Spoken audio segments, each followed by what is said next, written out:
She thought firing me at a gala would make me quietly disappear, but the moment the lights dimmed, I began plotting how to bring her entire company to its knees. She forgot that I was the one who designed the system keeping that company alive. And now I'd take it apart piece by piece right before everyone's eyes. As I smiled with my glass of red wine at the gala, I was accepting an offer from her biggest competitor. And by Monday, my name was on the contract, acquiring the most valuable division she'd ever owned. My name is Carla Jennings. I'm 34 years old. And until 72 hours ago, I was the digital strategy specialist at Northvine and Crest, one of the most promising insurtech companies in the industry. The brain behind our core integration platform. The architect who designed the digital scaffolding that made our company valuable enough to attract 8-figure investments. The woman whose work had been presented without my knowledge in Madeline Cray's Tech Leader of the Year nomination package. The same Madeline Cray who just fired me via text message while I was eating chocolate mousse at the annual InsurTech Innovation Gala. I stared at my phone under the table, the blue light illuminating my face in the dimmed ballroom. The message was brief, almost insulting in its brevity. Time for new blood. Good luck? That was it. 4 years of 70-hour weeks, missed family events, and brilliant solutions to impossible problems, all dismissed with 8 words that probably took her less than 10 seconds to type. I felt a cold sensation spread from my chest outward, like liquid nitrogen in my veins. It wasn't shock. I'd seen the warning signs for months. The way she'd started excluding me from key meetings. How my name had been removed from project documentation I'd personally architected. The whispered conversations that stopped when I entered rooms. No, this wasn't shock. This was clarity. Crystal clear, diamond-hard clarity. I raised my head slowly, carefully arranging my features into a neutral expression. Across the circular table, past the elaborate centerpiece of white orchids and blue LED lights designed to mimic our company's branding, my eyes met those of Evan Trask. He was watching me with a curious intensity. His champagne flute paused halfway to his lips. Evan was the chief strategy officer at Borealis Core, our biggest competitor. He'd tried to recruit me almost a year ago, offering nearly double my salary. I'd declined out of some misplaced sense of loyalty to what I was building at Northvine and Crest. Loyalty that had just been rewarded with digital dismissal during dessert. He must have seen something change in my expression because he raised his glass slightly. A barely perceptible nod accompanying the gesture. It wasn't sympathy in his eyes, it was recognition, acknowledgement, as though he'd been expecting this moment and was simply waiting for me to catch up. I picked up my wine glass, a bold Cabernet with notes of blackberry and oak, and returned his gesture, maintaining eye contact as I took a deliberate sip. Around us, industry colleagues laughed and networked, completely unaware of the silent exchange happening between us or the seismic shift that had just occurred in my professional universe. 3 tables away, Madeline was holding court with a group of venture capitalists, her silver sequined dress catching the light with every animated gesture. She hadn't even bothered to look in my direction after sending the message. In her mind, I was already gone. A problem solved. A potential threat eliminated. She had no idea she'd just created her worst nightmare. I excused myself from the table, nodding politely to colleagues who would no longer be my colleagues by Monday morning. As I navigated between tables toward the exit, I felt a presence at my elbow. Evan had somehow materialized beside me, his movement so smooth it seemed choreographed. "Leaving so soon?" he asked, his voice pitched low enough that only I could hear. "The atmosphere suddenly feels a bit stifling," I replied, not breaking stride. "I have a car waiting. We should talk." I glanced at him sideways. "About what?" A slight smile played at the corner of his mouth. "About Monday." Outside, the September air was crisp against my skin, a welcome change from the stuffy ballroom. Evan's driver opened the door to a sleek black Audi, and I slid into the back seat without hesitation. As we pulled away from the curb, I watched the glittering lights of the hotel recede in the window. The gala would continue for hours, with Madeline working the room, collecting business cards and promises of meetings. completely unaware that her digital infrastructure expert was now in a car with her chief competitor. "Where are we going?" I asked, though I found I didn't particularly care about the answer. "Aurora Heights," Evan replied, referring to the tallest building in the financial district, where Borealis Core occupied the top 5 floors. "I think it's time we had a proper conversation about your future, Carla." The drive took 20 minutes. We spent it in contemplative silence, both of us seemingly aware that whatever was about to happen would be significant enough to deserve our full attention. When we arrived, the security guard nodded at Evan with familiarity, and we took a private elevator directly to the 50th floor. The Borealis Core offices were everything Northvine and Crests weren't. While Madeline had opted for an open-concept workspace with transparent glass dividers, supposedly to encourage collaboration, but actually to maintain surveillance, Borealis had created an environment of thoughtful privacy. Curved walls, sound-dampening materials, and work pods designed for deep focus. It was past 10 p.m., but I could see several people still working, their presence suggesting purpose rather than obligation. Evan led me to a conference room with a sweeping view of the city. The night skyline stretched out below us, a constellation of lights against the darkness.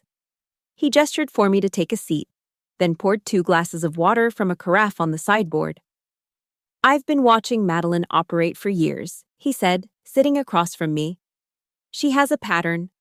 Find brilliant people, extract their value, claim their work as her own, then discard them when they start to threaten her position." I didn't respond. I didn't need to. We both knew he was right.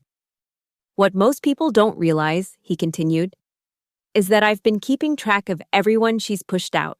The engineers, the analysts, the strategists. I've been following their careers, watching what they build after they leave her shadow. Why? Because I believe in something Madeline doesn't. Institutional knowledge has value, experience has value, and grudges." He paused, his eyes meeting mine. "Grudges have tremendous value when properly channeled." I felt a smile forming, not the polite, professional smile I'd worn at the gala, but something sharper, more dangerous. 4 months ago, Evan said, I formed an internal team called Vanguard. It's not on any organizational chart. It doesn't exist in any HR system. It's composed entirely of former Northvine and Crest employees who left under similar circumstances to yours. "A revenge squad?" I asked, raising an eyebrow. He chuckled. "We prefer a strategic response unit. We've been mapping Northvine's vulnerabilities, studying its integration points, and preparing for the right catalyst to exploit them." He leaned forward. "We weren't just waiting for Madeline to make a mistake, Carla. We were waiting for her to make this mistake. Firing me?" "Precisely." He slid a tablet across the table. On it was an organizational chart of Vanguard's 7 names, all familiar to me.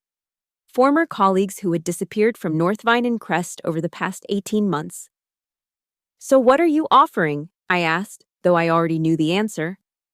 "I'm not offering you a job," Evan said, confirming my suspicion. "I'm offering you a trigger, a chance to be the final piece in a mechanism we've been building since Madeline started clearing house. You wouldn't be joining Borealis to work, you'd be joining to ignite." I considered his words, turning them over in my mind like puzzle pieces falling into place. And what exactly would I be igniting? The complete dismantling of Northvine and Crest's market position, followed by a strategic acquisition of its most valuable components at a fraction of their current valuation. I should have been appalled. I should have felt some residual loyalty to the company where I'd spent 4 years building something I believed in.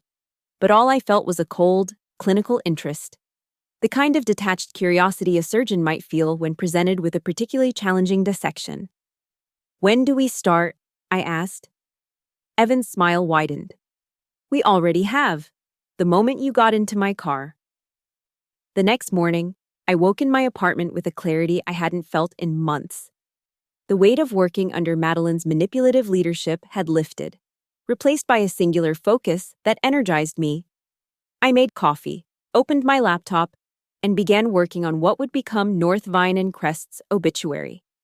By noon, I was back at Aurora Heights, this time with a security badge of my own. Evan had arranged a temporary office for me, a corner space with the same spectacular view as the conference room from the night before. When I arrived, the Vanguard team was waiting. I recognized all of them. Of course, Marcus Chen, former lead data engineer, fired after questioning the ethics of a data harvesting protocol Madeline wanted implemented. Sophia Reeves, UX designer extraordinaire, pushed out after Madeline presented Sophia's award-winning interface design as her own concept. Derek Winters, security architect, who resigned after raising concerns about vulnerabilities in our client portal, vulnerabilities that still existed, because fixing them would delay a product launch Madeline had promised investors. There were others, too. All brilliant, all discarded, all now looking at me with the same intensity I'd seen in Evan's eyes the night before. "Welcome to the demolition crew," Marcus said, extending his hand. His grip was firm, his smile genuine.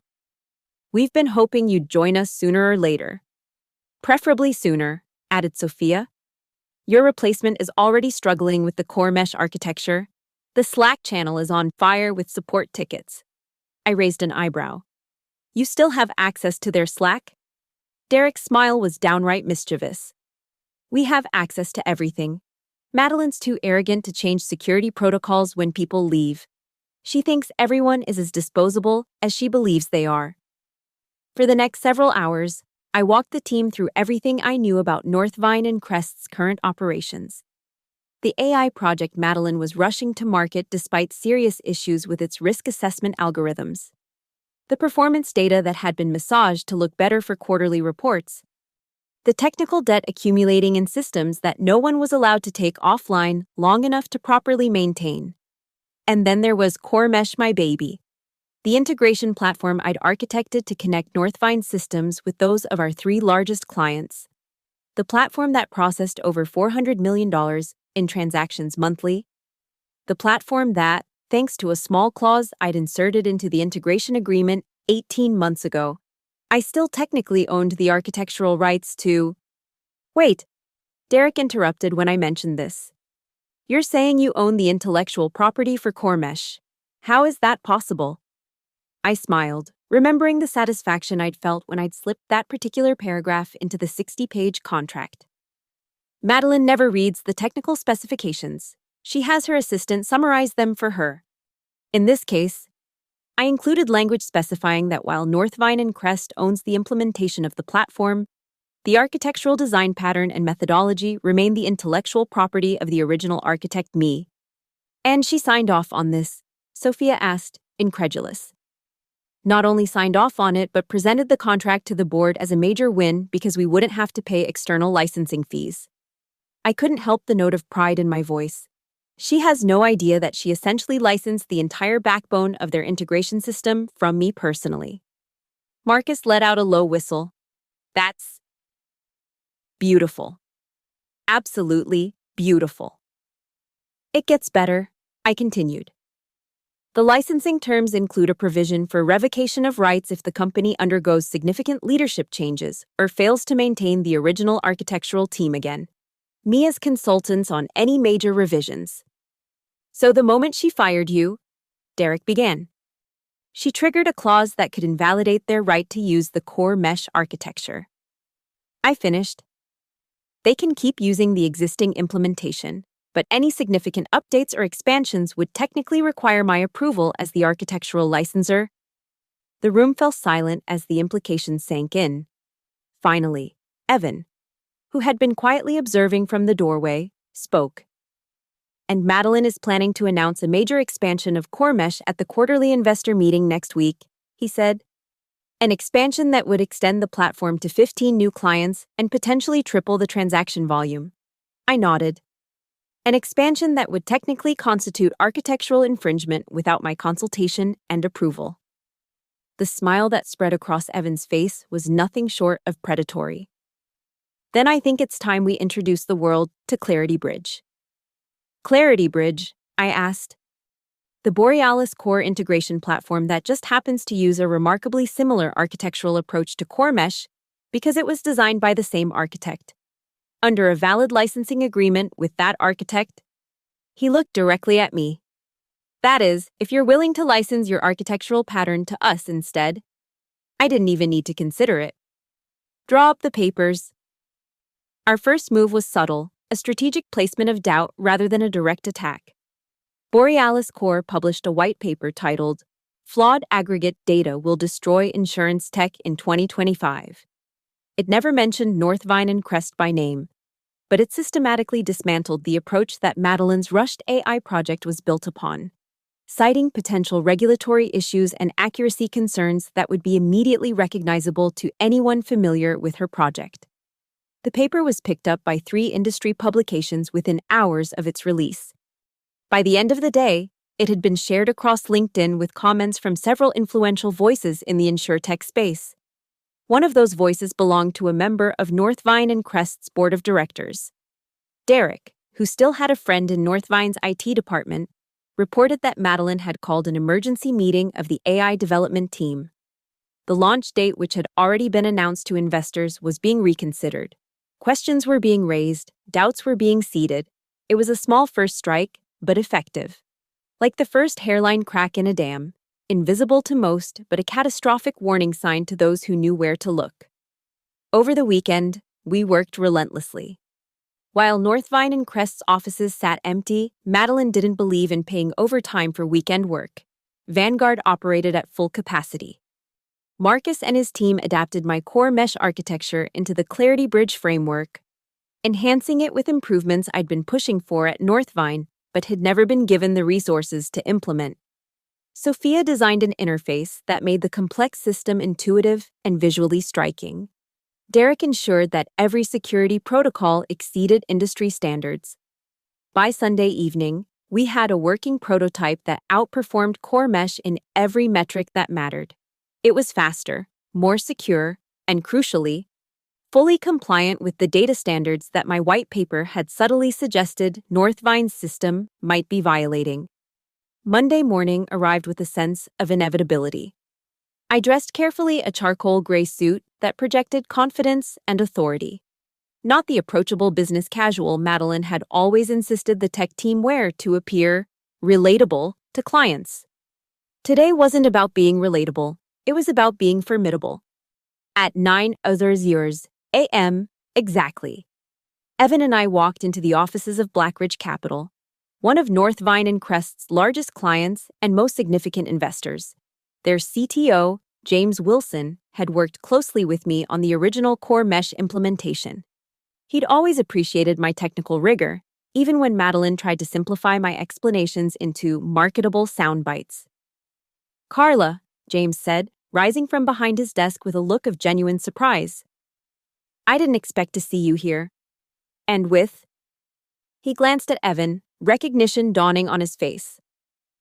Good to see you again, James. Evan said smoothly. We have something we think you'll find extremely interesting. For the next hour, we demonstrated Clarity Bridge. I walked James through the architectural improvements, the enhanced security protocols, and the streamlined transaction processing that reduced latency by 47% compared to core mesh. I didn't need to explicitly point out that this was everything I'd been trying to implement at Northvine and Crest. James was smart enough to connect those dots himself. This is impressive, he said when we finished. Very impressive. But we've already invested significantly in Northvine's platform. Migrating would be costly and disruptive. Actually, I said, sliding a document across the desk. It wouldn't be as disruptive as you might think. This is a technical analysis of how Clarity Bridge can ingest and convert core mesh data structures with minimal transition time. We estimate your systems could be fully migrated within 72 hours with zero downtime for your end users. James scanned the document, his expression growing more intrigued with each page. And the cost. Evan named a figure that was 15% less than what Blackridge was currently paying Northvine and Crest. James looked up sharply. With better performance, he asked. And more stringent security, I added. Plus a guarantee that your data remains your data, no secondary usage for training AI models without explicit consent and compensation.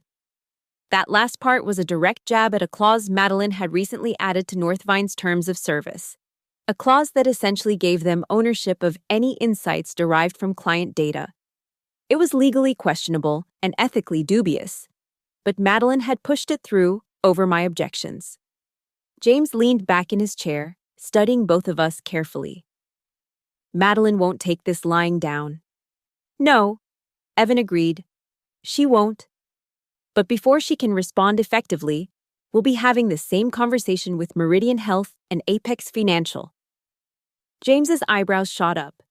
Meridian and Apex, along with Blackridge, represented nearly 60% of Northvine and Crest's current integration revenue. You're not just looking to compete, he said slowly. You're looking to gut them. I met his gaze steadily. I prefer to think of it as correcting a market inefficiency. Northvine and Crest's current valuation is built on intellectual property they no longer have legal rights to, promises to investors they can't technically fulfill, and leadership that prioritizes appearance over substance. James was quiet for a long moment. Then, when I heard you'd left Northvine, I was surprised. Madeline always spoke about you as if you were. He trailed off, clearly uncomfortable. A valued member of her team, I supplied, unable to keep the edge from my voice. Interesting, considering she fired me via text message during the InsurTech Gala on Friday night. His surprise seemed genuine. What, that's entirely consistent with her management style, Evan interjected smoothly. And the reason we're sitting here today instead of competing for your business through traditional channels. Time is of the essence, James.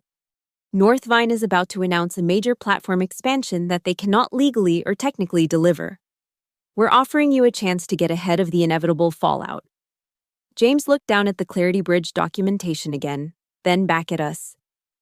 I'll need to discuss this with my team. And the board. Of course, Evan said, standing. I followed his lead. We've prepared comprehensive briefing materials for them as well. All we ask is that you keep this conversation confidential for the next 48 hours while we complete our initial market outreach. As we left Blackridge Capital, I felt a curious mix of emotions. There was satisfaction, certainly, at seeing the pieces of our plan falling into place. But there was something else too. A twinge of what might have been regret. Not for what we were doing to Northvine and Crest, but for what Madeline had destroyed through her own arrogance and insecurity. You're quiet, Evan observed as we rode the elevator down to the lobby. Just thinking about all the ways this could have been avoided if Madeline had been a different kind of leader. He nodded thoughtfully. The best strategies exploit inevitabilities, not anomalies. Madeline's downfall was inevitable from the moment she decided that loyalty flows upward, but never downward. He glanced at me. Having second thoughts? I shook my head. Not at all. Just appreciating the symmetry. She built her success by taking credit for other people's work. Now she'll experience failure for the same reason. Poetic justice, Evan agreed as the elevator doors opened. And we're just getting started. By Wednesday morning, the first tremors were being felt at Northvine and Crest. Madeline had called an all-hands meeting ostensibly to discuss market strategy alignment. But according to our sources inside the company, it was actually to address rumors that Blackridge Capital was reconsidering their partnership. Derek's contact reported that Madeline had spent Tuesday afternoon in closed-door meetings with the legal team, reviewing the core mesh licensing agreements. It seemed she was finally reading the fine print I'd inserted nearly 2 years ago. Too little, too late. Meanwhile, our meetings with Meridian Health and Apex Financial had gone even better than the Blackridge conversation. Meridian's CIO had long been frustrated with Northvine's rigid update schedule and jumped at the chance to implement a more flexible solution.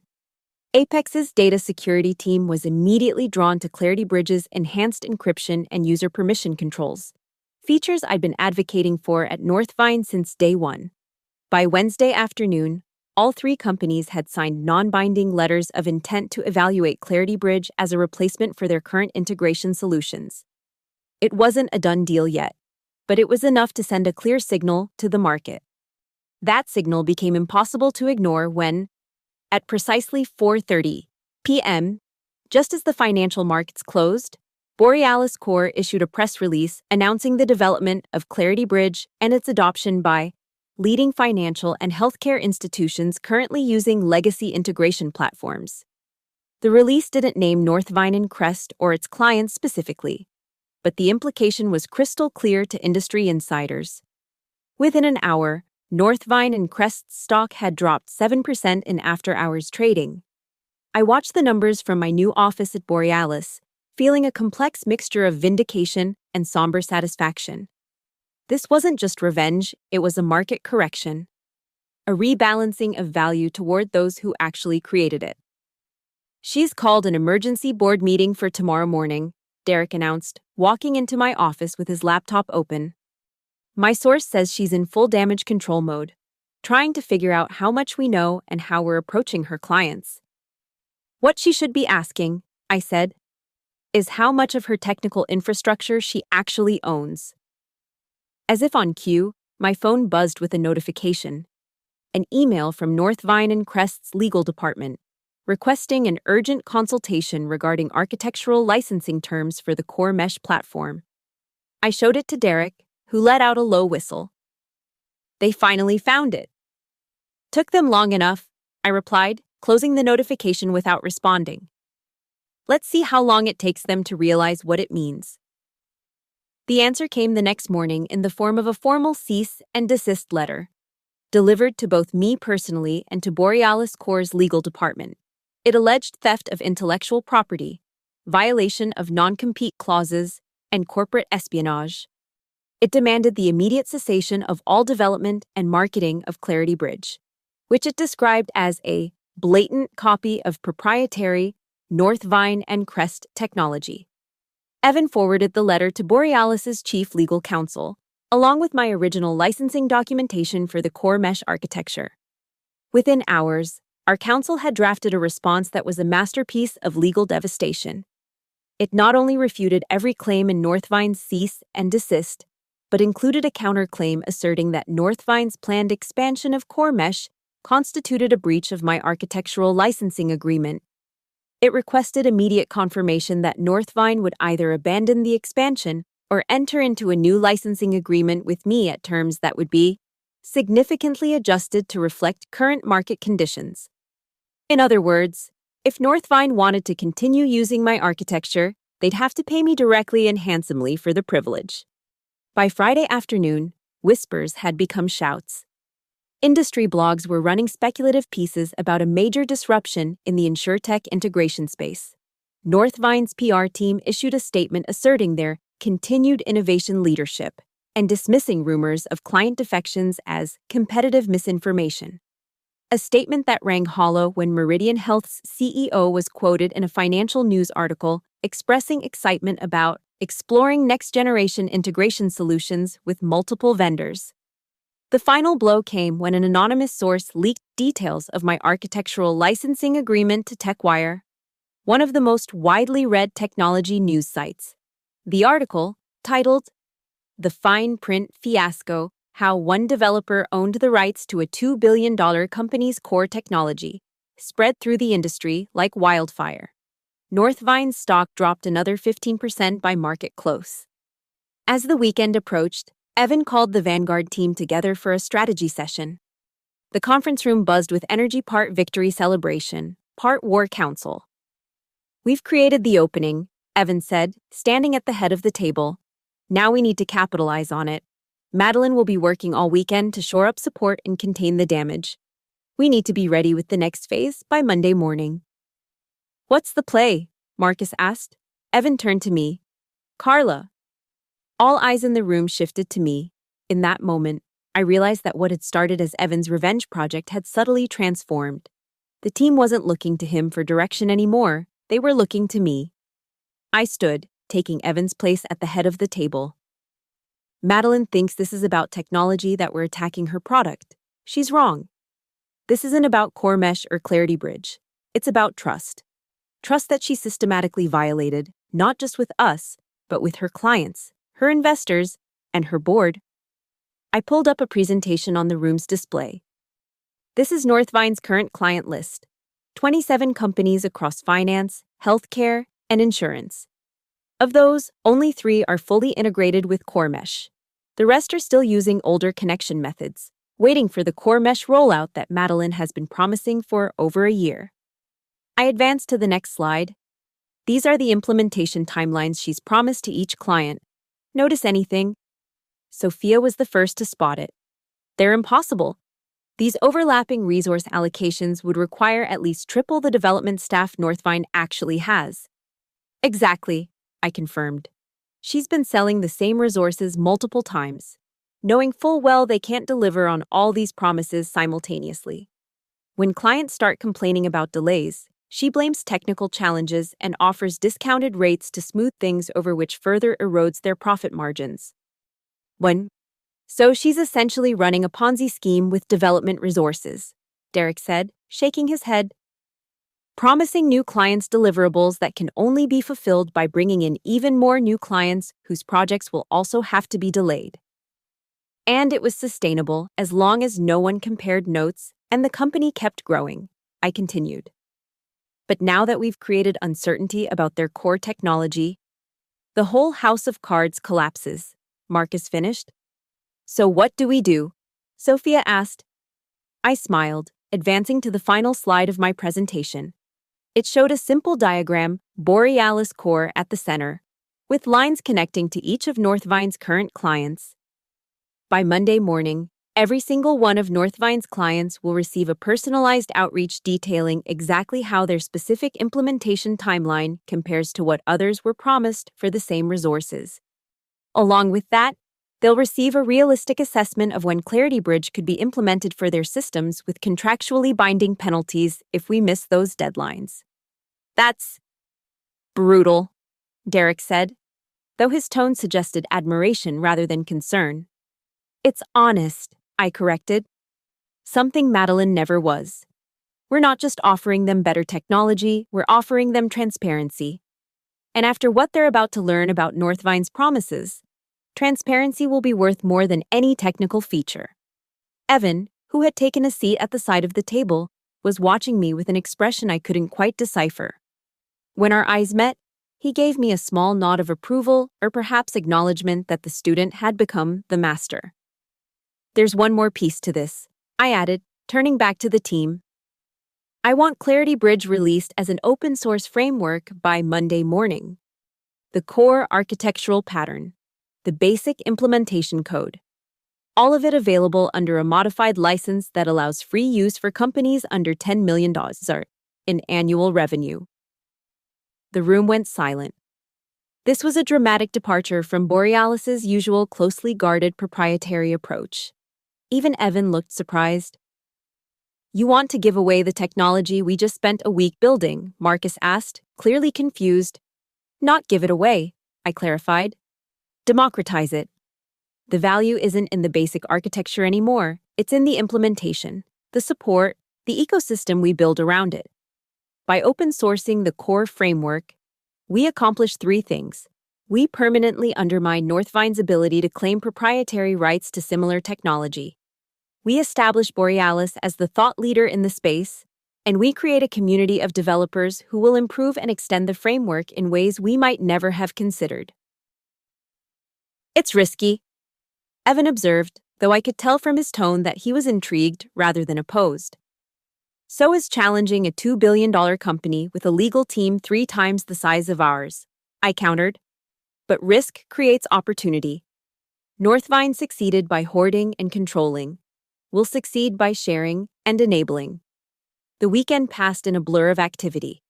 The Vanguard team worked around the clock, preparing personalized analyses for each of Northvine's clients, drafting the open-source license for Clarity Bridge, and developing a comprehensive transition plan for companies looking to migrate. I spent much of Saturday in meetings with Borealis's executive team, securing buy-in for the open-source strategy.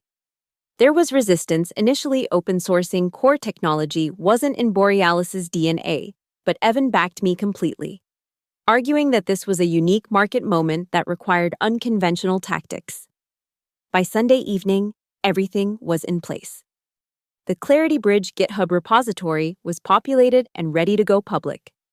27 customized outreach packages were queued for delivery to Northvine's clients, set to arrive in their inboxes at 8:00 a.m. Monday. A press release announcing Borealis's commitment to transparency and innovation in insurtech was scheduled for 9:00 a.m. And at 10:00 a.m., Evan and I had an appointment with North Vine and Crest's board of directors at their request. I slept surprisingly well that night. There was no anxiety, no second guessing, just the calm certainty that comes from knowing you've designed a perfect system and set it in motion exactly as intended. Monday dawned clear and bright. I dressed in a navy blue suit, professional but not aggressive, and met Evan in the Borealis lobby at 7:30 a.m. We had decided to work from a neutral location for the morning, choosing a private meeting room at the Four Seasons Hotel to avoid any appearance of celebrating before the outcome was certain. At precisely 8:00 a.m., our outreach coordinator sent the personalized analyses to North Vine's clients. At 8:05, the Clarity Bridge repository went public on GitHub. At 9:00, the press release hit the newswires. And then we waited. The first response came at 9:17, a call from Apex Financial's CTO to Evan, requesting an immediate meeting to discuss transition options. By 9:30, 5 more clients had reached out, all expressing various degrees of concern about their Northvine implementations and interest in Clarity Bridge. At 9:45, my phone rang. It was James Wilson from Blackridge Capital. "I just got out of an emergency call with Northvine's executive team," he said without preamble. "Madeline tried to assure us that everything is under control, but she couldn't explain the discrepancies in the implementation timelines you sent us. When pressed, she claimed they were aspirational targets rather than firm commitments." "And how did that go over?" I asked, though I could guess from his tone. "About as well as you'd expect. Our CFO pointed out that we've been paying premium rates for what Madeline promised would be priority implementation. Finding out that she made the same promise to at least 7 other clients didn't exactly inspire confidence." I made a sympathetic noise, allowing him to continue. "The board is meeting this afternoon to discuss our options," he said. "I wanted to let you know that I'll be recommending an immediate evaluation of Clarity Bridge, with a view to transitioning within the next 30 days if it meets our technical requirements." "We'll make sure it does," I assured him. "I'm sure you will." There was a pause, then, "For what it's worth, Carla, I always thought you were the real brains behind CoreMesh. The way Madeline took credit for your work at industry events, it didn't sit right with me." "Thank you for saying that, James. Just calling it like I see it. Anyway, expect an official request for proposal by end of day." He hung up. I relayed the conversation to Evan, who nodded with satisfaction. "That's one. How many more do you think will flip by the end of the week?" "If the response pattern holds, at least 15. I predicted. "Maybe more if Madeline keeps dismissing their concerns as aspirational targets." At 9:55, we gathered our materials and headed to North Vine and Crest's offices for our board meeting. The atmosphere in the lobby was noticeably tense. The receptionist, who had always greeted me warmly when I worked there, avoided eye contact as she directed us to the executive conference room on the 32nd floor. The board was already assembled when we arrived, 8 men and women in expensive suits, their expressions ranging from curiosity to outright hostility.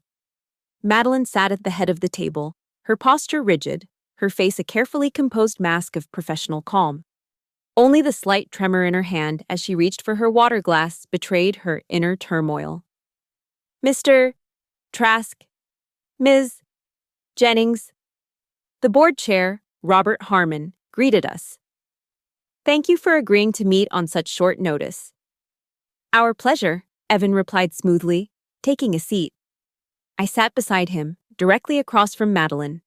Her eyes flickered to mine for just a moment before returning to Robert. "I'll get straight to the point," Robert continued. "The board has significant concerns about the developments of the past few days. We've called you here to better understand your intentions and to explore whether there's a path forward that doesn't involve protracted legal battles and mutual destruction." "A reasonable approach," Evan acknowledged. "We're certainly open to discussion." "Before we begin," Madeline interjected, her voice steady despite the circumstances, "I want to be clear that North Vine and Crest considers Carla's actions a clear breach of her employment contract and ethical obligations. While we're willing to discuss resolution options, We aren't conceding any legal ground. I raised an eyebrow but said nothing. Let her posture. The facts were on our side. Robert cleared his throat. Yes. Well, legal positions aside, what we'd like to understand is what exactly you hope to achieve here. Are you simply looking to damage Northvine, or is there a specific outcome you're seeking? I glanced at Evan, who nodded slightly, giving me the floor. What we're seeking is a correction, I said, meeting Robert's gaze directly. Northvine and Crest's current market position is built on technology it doesn't fully own, client promises it can't fulfill, and a leadership approach that prioritizes appearances over substance. We believe the market deserves better. That's a rather subjective assessment, one of the other board members commented. Is it? I opened my laptop and connected it to the room's display system. These are the implementation timelines Madeline has promised to your clients. As you can see, they physically cannot be fulfilled with your current staffing levels, not even if every developer worked 24 hours a day. I advanced to the next slide. This is the architectural licensing agreement for CoreMesh, with the relevant sections highlighted. As you can see, Northvine's right to expand the platform without my consultation expired the moment my employment was terminated. Madeline interrupted, her voice sharp. That clause was never intended to. Intent is irrelevant, I cut in, my tone coolly professional. The language is clear, it was reviewed by your legal team, and it was signed by you personally. If you failed to understand what you were signing, that's unfortunate but not legally mitigating. The board members exchanged glances. One of them, a woman I recognized as the former CFO of a major healthcare company, leaned forward. What exactly are you proposing, Ms. Jennings? I closed my laptop, turning my full attention to the board. Borealis Core is prepared to acquire Northvine and Crest's integration division, including all client contracts, staff, and implementation resources at a fair market value. This would allow your clients to transition seamlessly to Clarity Bridge while preserving the relationships and institutional knowledge your team has built. And if we decline, Robert asked, Evan took over smoothly. Then we continue as we began. We've already open-sourced the core architectural framework. We're already in discussions with 15 of your clients about migration options. And we're prepared to honor the implementation timelines that Madeline promised but cannot deliver at a 20% discount to what they're currently paying Northvine. The silence that followed was deafening. Finally, Madeline spoke, her voice tight with controlled anger. This is corporate blackmail. This is business, Evan corrected mildly. You built your career taking credit for other people's work. Madeline, did you really think there wouldn't eventually be consequences? I built this company from nothing, she snapped, her composure finally cracking. Everything we've achieved was built on the work of people you discarded. I finished for her. People whose ideas you claimed as your own. People who created value that you harvested while giving nothing back. I leaned forward, meeting her gaze directly. People like me. Before she could respond, Robert raised a hand. I think we need to discuss this as a board. Would you mind giving us the room for a few minutes? We stepped out into the hallway, closing the door behind us. Through the glass wall of the conference room, I could see animated discussion among the board members, with Madeline gesturing emphatically at one point. They'll take the deal, Evan murmured, standing close enough that only I could hear.